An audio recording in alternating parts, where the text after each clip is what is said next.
La 29e conférence des parties sur le climat COP29 s'est clôturée ce dimanche 24 novembre 2024 à Bakou, en Azerbaïdjan, sur des notes discordantes. Si un accord sur la finance climatique a finalement été obtenu après des négociations acharnées, il laisse un goût amer aux pays en développement. Les pays développés se sont engagés à mobiliser 300 milliards de dollars par an à partir de 2035 pour soutenir la transition énergétique et l'adaptation climatique dans les pays en développement. Mais pour de nombreux bénéficiaires, ce montant est jugé dérisoire. Ils réclamaient 1300 milliards de dollars annuels sous forme de subventions pour faire face à l'ampleur des défis climatiques.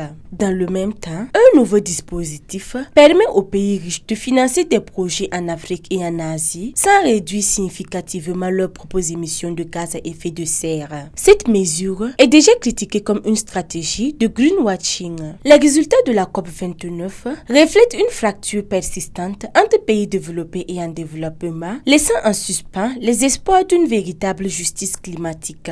Présent à cette conférence, le ministre des Affaires étrangères Roger Barrot a souligné l'urgence d'une action concertée pour faire face aux défis liés à l'eau. Avec ses 971 barrages de retenue, le pays subit des conséquences directes du changement climatique. Assèchement des cours d'eau, baisse des nappes phréatiques et impact dévastateur sur les zones agricoles. La gestion durable de l'eau n'est pas seulement une question environnementale, mais une question de survie, a souligné le ministre, appelant à une coopération renforcée pour préserver cette ressource vitale. Face à ces défis communs, l'espoir d'une véritable justice climatique reste suspendu, tandis que les pays en développement continuent de plaider pour des actions concrètes et des financements adéquats.